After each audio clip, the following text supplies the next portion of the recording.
Welcome. This is Dr. Benzinger on Health with secondopinion.org. Today, I'm trying to take as much time as necessary to explain something that's very important in our society, and it's related to something that most of us take into our bodies on a consistent basis, and that's dairy products, but specifically milk and milk products such as cheeses and things like that.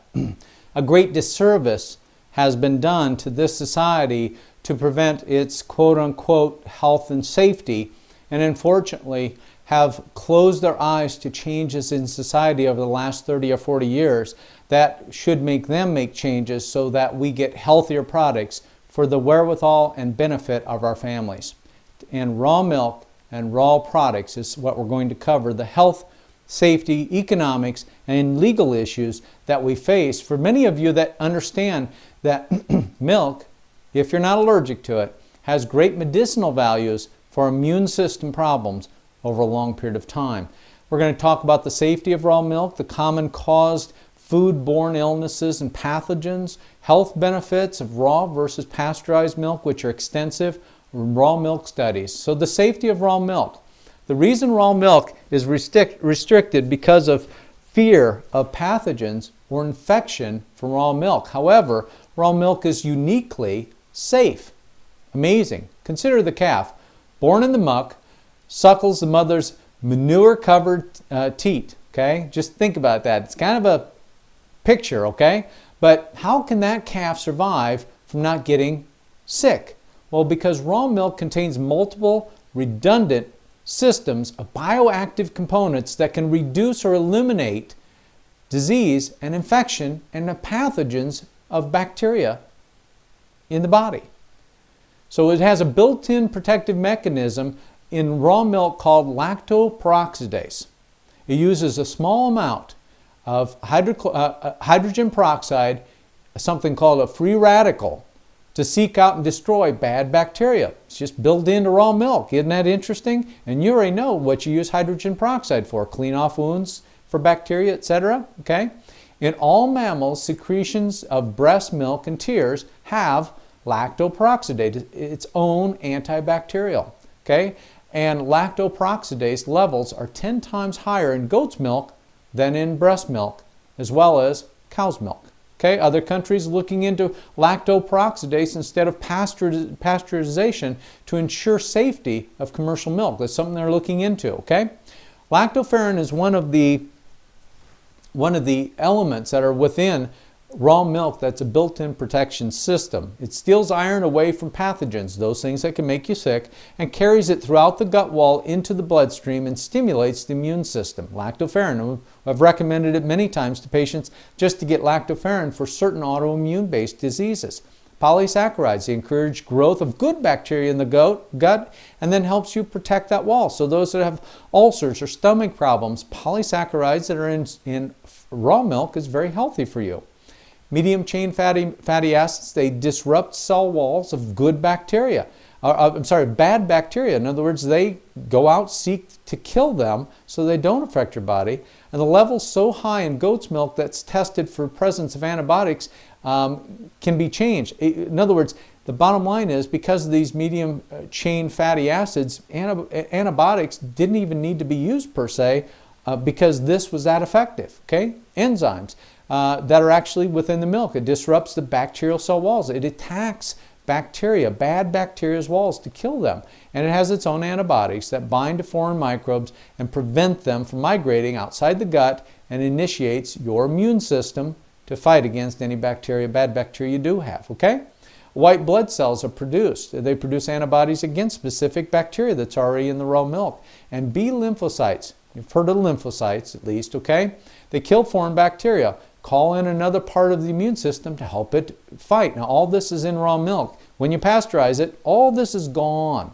Just so you know, all of it's gone. Why would it be gone? You don't think pasteurization would do this, but that's what it does. And macrophages are part of the milk also, and they engulf. And this is part of your immune system also. Adding it in raw milk just seems to make sense that it'd be good for you. Neutrophils kill infected cells, mobilize other parts of your immune system, and T lymphocytes are also mobilized to do the same. Lysozyme kills bacteria by digesting their cell wall. hormones and growth factors stimulate maturation or growth of gut cells to be healthy and prevents leaky gut. Those that are on medications, leaky gut is common. Can't really explain that in detail right now, but if you go to our GI digestion seminar, you'll find that that is covered. Irritable bowel syndrome, GERD, ulcers, all related to lysozymes that are not in the milk product that you have over your cereal every morning, but I have the raw milk. Mucins adhere to bacteria and viruses, prevent them from attaching to mucosa and cause disease, okay? Oligosaccharides, boy, there's a lot of stuff in it, protects other components from being destroyed by stomach acids and enzymes, bind to bacteria and prevent them from attaching to the gut lining, thus preventing them from attacking you, okay? B12 binding protein, it reduces vitamin B12 in the colon, which is harmful to bacteria that need for growth, okay? Bifidus factor, it promotes, you've heard acidophilus and bifidus, okay, promotes growth of lactobacillus and bifidus and is helpful to have a baby's gut have this in it because it digests better, it crowds out bad, dangerous germs, and makes the baby healthier or the adult healthier.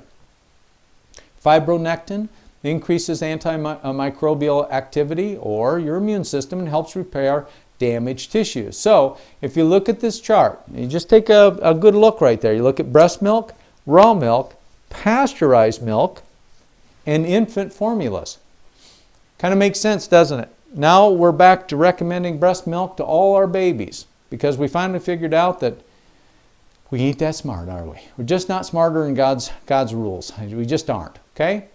Campylobacter, okay? Campylobacter is most common cause of foodborne illness. Raw milk often gets blamed for it, but not much anymore. However, Campylobacter is best known for contamination in meats. So why did we blame this when it's in the meats? It doesn't make sense. As of a study in 1999 and 2000, okay?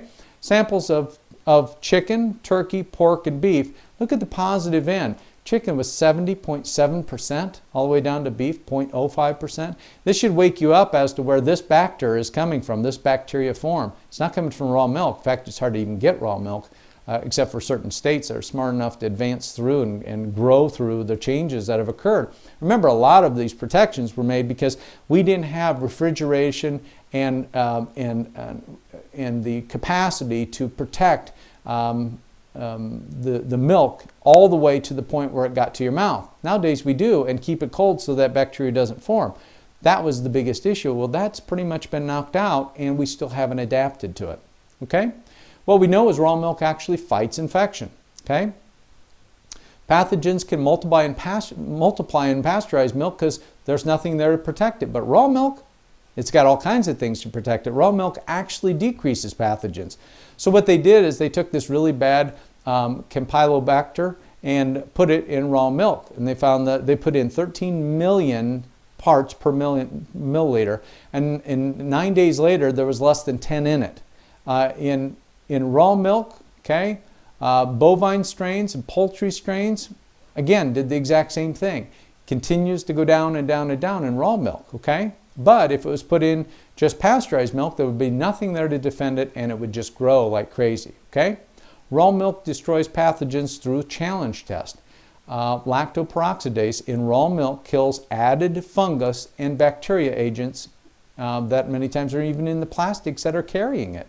Raw goat's milk kills Campylobacter in the gut in a challenge test almost on contact. That's pretty impressive. Pasteurized milk more hazardous than raw milk. Incidence of foodborne illness from raw milk is 2.5 times lower than pasteurized milk. You would think we'd get rid of the pasteurized milk and start moving to the raw milk just for safety's sakes. 3.5 times lower than other foods. So food, we can't just knock out food, but look at it. When you look at the real statistics, raw milk is the safest of most of the things that we're putting in our diet. Milk has the lowest incidence of reported foodborne illnesses, 0.2%. Fruits and vegetables are 30 times the level. Beef, 13 times. Chicken, 11 times. Potato salad, 10 times. Non-dairy beverages, 2.7 times. More likely to become ill than persons consuming milk from any source raw or pasteurized, by the way. Okay? So the blame from dairy products needs to be lessened quite a bit, just because I think some misinformation in the past. Okay? Reported outbreaks, foodborne illnesses. If you go to realmilk.com, lists major outbreaks due to pasteurized milk, other foods in the U.S. since about 1980. So realmilk.com. Okay? During that time, no outbreaks of foodborne illnesses from certified raw milk sold in health food stores in California. And that's a big state. And they didn't have any. Okay? If FDA pulled any food causing foodborne illness off the market, any food left would be certified raw milk. That would be the only one left because it's the safest. It's the double standard. It's a double standard in the food industry because I don't think there's enough money in it for them, to be honest with you. Money that pays, the source of pathogens. Okay, E. coli can survive in a coin for 7 to 11 days at room temperature. Salmonella can survive 1 to 9 days on pennies, nickels, dimes, and quarters, and can also survive in a glass of and Teflon for up to 17 days. Soy products contain pathogens. We know this one.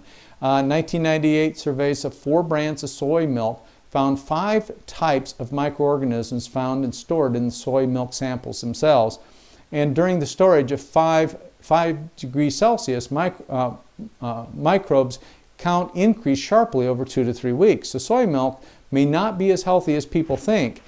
80% of the soybeans are genetically modified plants, or from genetically modified plants, which creates another entire different problem. We'll do a seminar on that over time. Breast milk contains pathogens, okay? Misconception. Until recently, medical profession claimed breast milk was sterile. Well, we know that breast milk contains pathogens. That's reality. Should mothers be required to pasteurize their own milk before they give it to their babies? How silly. Because now we've come, finally, round robin, till we finally come back around and found out, guess what? Those babies getting mom's milk is the healthiest thing they could ever do. Yet the law prevents mothers from obtaining raw milk to feed their babies should their own supply be inadequate. And that would be the best thing to give them, wouldn't it? Should be the best thing. In 1984, there was a study of high-risk premature infants. Pasteurized human milk and formula, rate of infection was 33%. Raw human milk and formula, 16%.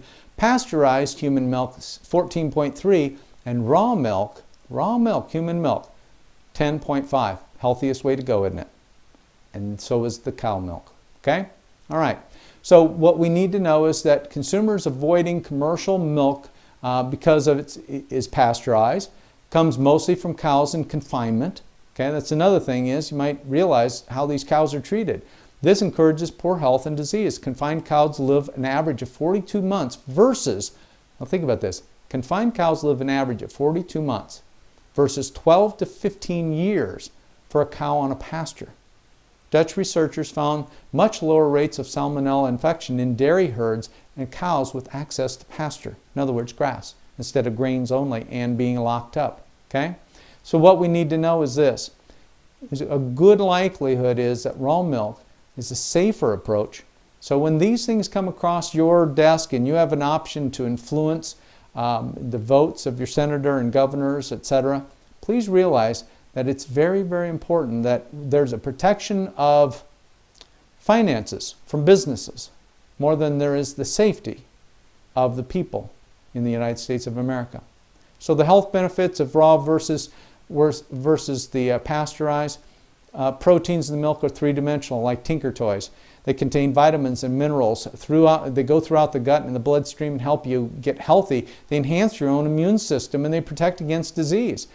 The effect of pasteurization, it flattens the three-dimensional protein. The body thinks it's a foreign protein and mounts an immune defense. That's why some people get so allergic to milks over a period of time, mostly when they're younger. I can't tell you how many ear infections, sinus infections, but inner ear infections on little kids. I just, well, just wipe out all the dairy, do this, eat some fruits and vegetables. Here's a few things I recommend, see what happens.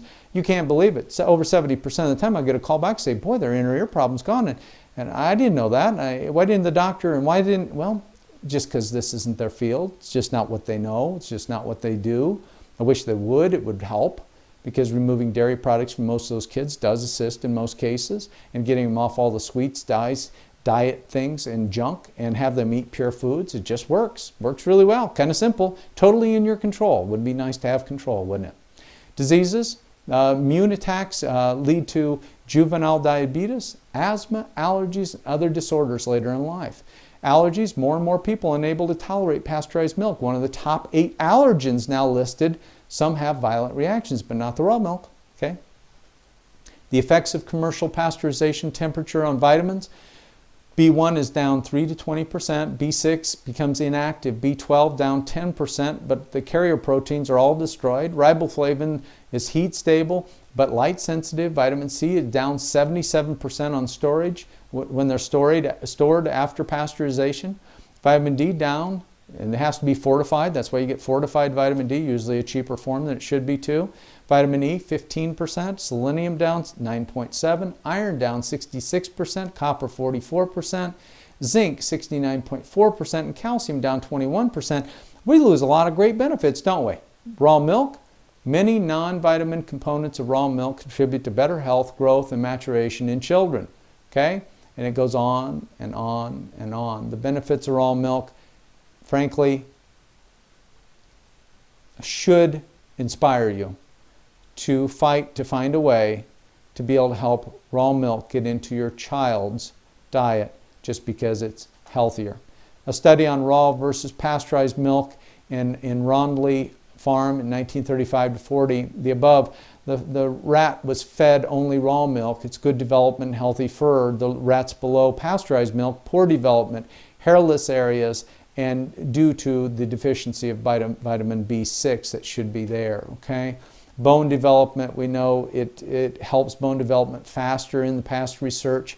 We know that guinea pigs of Dr. Wolseley's, there was just a night and day difference in these cases. So, hey, what else do we need to do? We need to go back to doing what God gave us an opportunity to do. We know it's nutritionally better, raw milk is. It benefits your immune system. It gives you stronger bones. And where do you get it? Go to Weston A. Price. WestonAPrice.org, and look for any local sources of raw milk that you might be able to get legally in your state, and then push your state to wake up and start doing what's best for their people and get the right laws passed so that those that choose to do so can do so safely and make a wise choice for their families. Okay, because it can make all the difference in preventing and correcting disease states that they are dealing with right now, or just prevent it from ever occurring. Hopefully this helps. Raw milk. This is Dr. Benzinger on Health with secondopinion.org. May God bless you.